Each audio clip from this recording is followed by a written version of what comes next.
Today we have a Lenovo ideapad laptop. The problem is it's charging but it's not turning on. So when you press the power button there is no response. See, we are pressing the power button but there is no response. Customer tried so many times but it's not turning on, it seems. But it is charging. When you plug it in it's showing the charging light. When we connect to power supply it is charging also. See, we plug it in and see whether it is charging or not. Now you can see in the power supply how many amps it is taking. See, the power supply it's taking zero point 0.9 amps. So it is charging. But when we press the power button, there is no response. No response at all. See, we are pressing power button, but there is no response.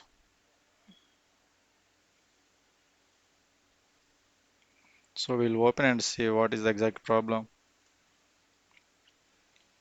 And this keyboard is also having some issues. Keyboard keys are not there. But the main issue is it's not turning on. Now we'll open the laptop.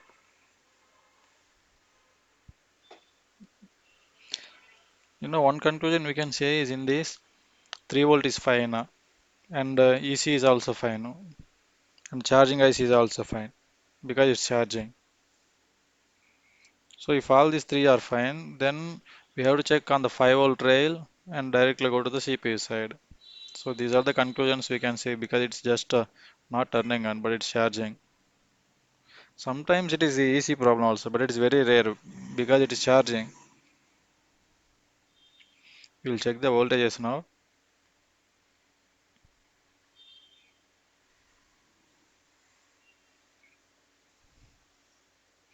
When you press the power button, there is no response at all. That is the problem. See, 12 volt, 12.62 is coming from the battery. So we'll open the board to see what is exactly happening. And before that, we'll press the Nova button. Lenovo laptops have Nova button. When the power button is not working, you can switch it on through Nova button. The Nova button is there on the side of the laptops. For most of the Lenovo laptops, Nova button is there on the sides. It's like reset button. See, I'm trying to press the Nova button, but no response with the Nova button also. So we'll open the motherboard now.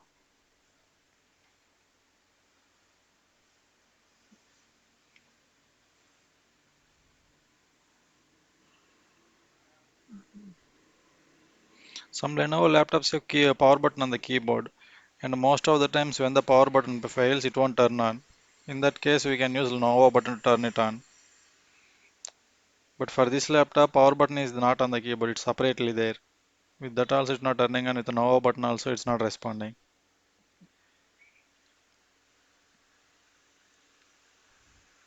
Most of the laptops with power board on the keyboard, they have issues with power button.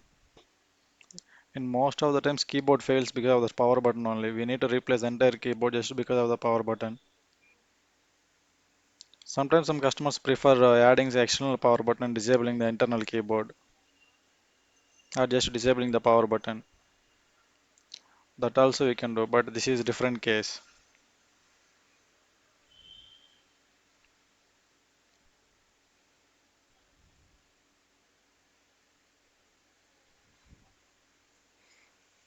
You see, now you can see in the microscope and power supply you can see.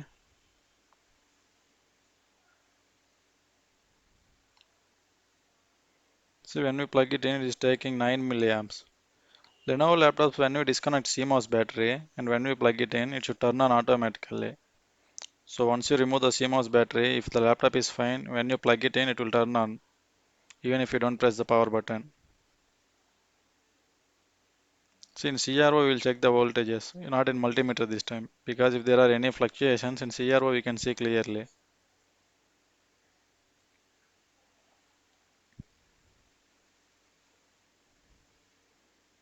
So in CRO, we are saying BIOS voltage is not coming, and yeah, 3.3 is coming.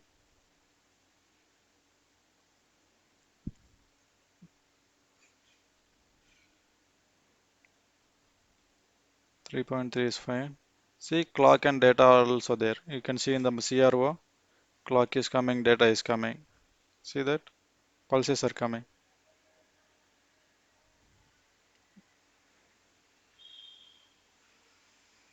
So EC clock is also fine. That's why EC is working and it's charging. Now, first thing we should check in any laptop if in this condition is clock 32.768 clock of the CPU that is responsible for turning on laptop. If this clock is not present, then laptop won't turn on. In any case, even if all the voltages are present, the laptop won't turn on if this clock is not present. So that we will check first because that is the first thing anyone should do when laptop is not turning on. I mean, if when other voltages are fine, then we have to check the clock. You see, we are checking the clock. There is no clock at all. See, clock is not coming. No clock at all. CPU 32.768 clock. And we should be very careful while checking this clock. And CRO settings also should be according to that. No clock.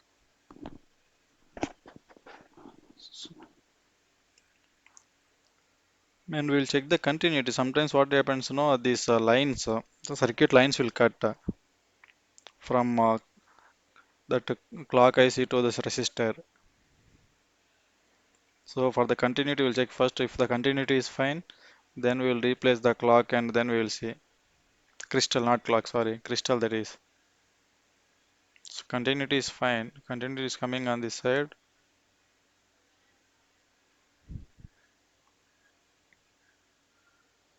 Continuity is fine. It's showing perfect.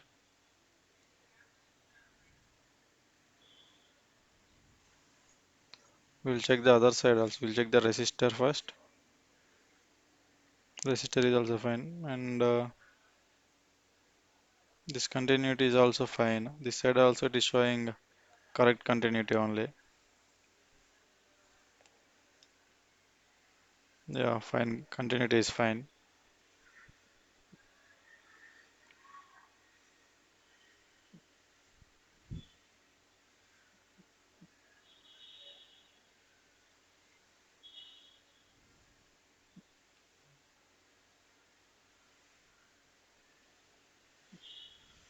So we have to replace the crystal only because all continuity is fine, lines are fine, that resistor is fine and the capacitors are also fine.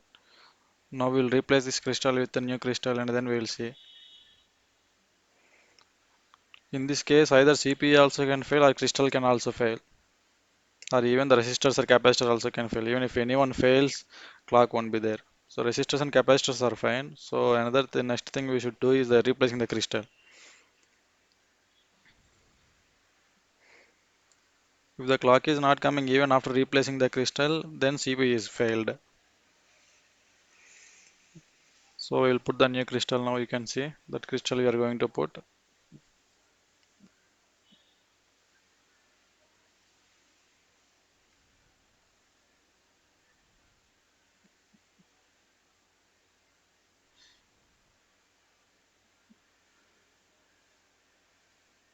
We should be very careful while replacing the crystal. If it touches somewhere else, then here a high voltage comes around 50 volts will come. So if it touches anywhere else, then the entire board will burn. So we have to make sure the crystal is placed properly.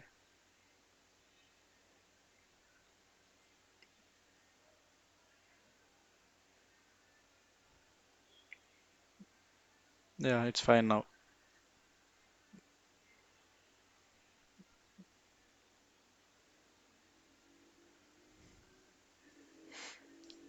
Now we'll clean that flux and then we'll connect and see again.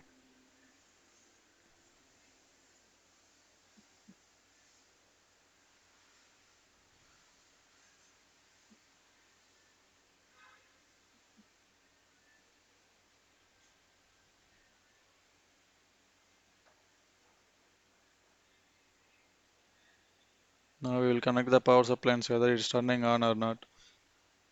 Oh, see it turned on. See, in power supply you can see it's taking 1 amp, zero point 0.9 amps. So it's a crystal fault only. Now it's turning on. Now we'll place the thermal heat sink and check again. This clock is just under the heatsink, so we remove the heatsink for troubleshooting that clock.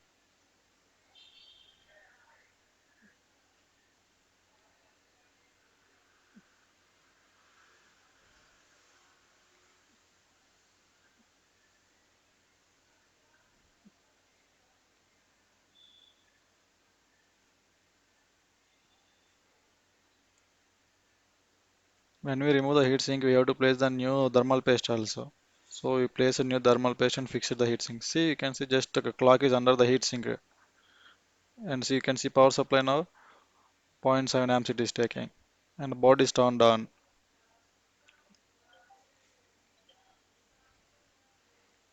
See, zero point 0.8, zero point 0.9 and zero point 0.7 amps.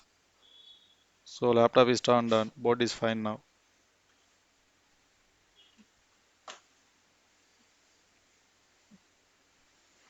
You can see the power supply. The reading is.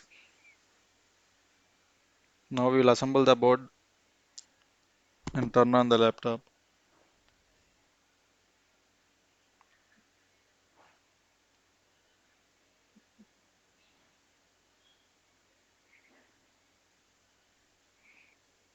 In this case, EC has separate clock and CPU has separate clock. That's why it's charging. Some motherboards have same clock for both EC and CPU. In that case, it won't even charge. If this clock fails, it won't even charge and it won't turn on.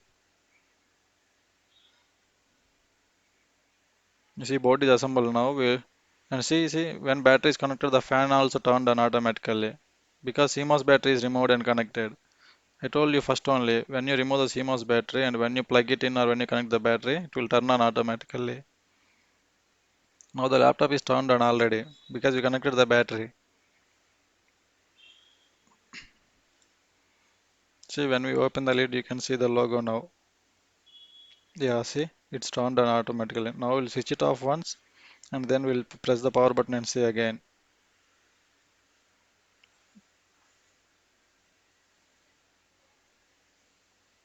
Shut down.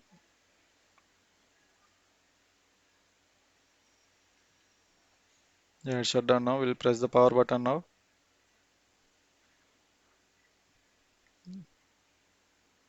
Yeah, you see, it came. Now it's fine. So the only problem in this is the crystal failed. With the new crystal, it's working fine. So now we'll close it and close the back panel.